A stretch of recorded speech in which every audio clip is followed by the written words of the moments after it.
And Nurock, business relationship consultant, a very warm welcome to the Red Zone. Now, you make this claim. You say that trust has fallen to alarming levels around the world, not only in government and sport, but for the purposes of this conversation, also in business. What are you saying? Jeremy, what I'm saying is that if you look at the world around us today, and I'm just going to give you an example in terms of government. If you look at some of the countries around the world, not just South Africa, who trusts their government today? And it's more so government leaders and not government as the institution. And you look at countries in the Eurozone, like you take a country like Ireland, which became a Ponzi scheme overnight and collapsed. You take Iceland, which was a nation of fishermen who all became investment bankers overnight. They collapsed. So you even look at America, where there's the bickering on Capitol Hill about whether it's the debt ceiling. People have lost trust in government leaders.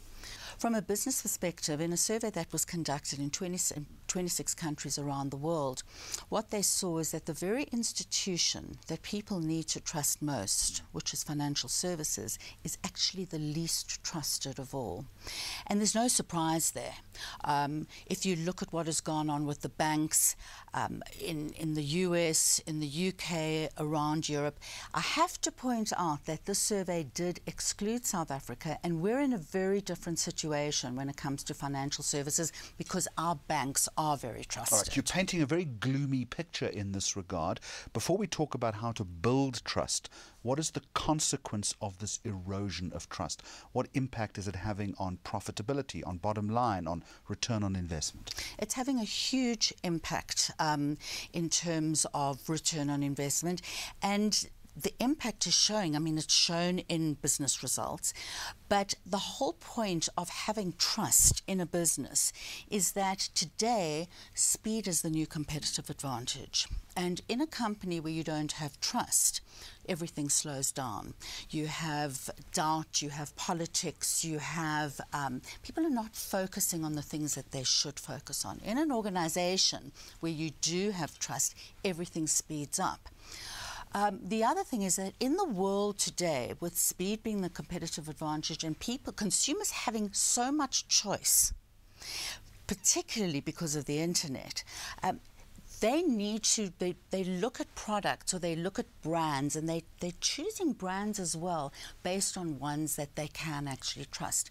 I think what has also happened a lot today is that business leaders have had to change the way that they do business. And that's the how then. If you're going to start rebuilding this trust, it's critical that you develop optimum one-on-one relationships at every level, at every facet of the business. How do you start doing that? Okay, well, first of all, there are certain principles in terms of trust. The first one is intent, which is all about integrity. Then you have care, which is really not about everybody walking around hugging and kissing each other, but it's empathy, it's being able to listen, it's being able to take accountability, and then there's delivery. But what I found really enlightening is that everybody does know that there's a trust issue in the world today, particularly in business. Everybody also does know we need to fix it. The problem is how. And one of the things that I've been exposed to, which I'm now the business lead for in South Africa, is it's a consumer engagement philosophy called IOU. And what it does is it demonstrates to people how they can create value out of every single business interaction, how they can create trust, and how they can build trust very quickly in any engagement that they have.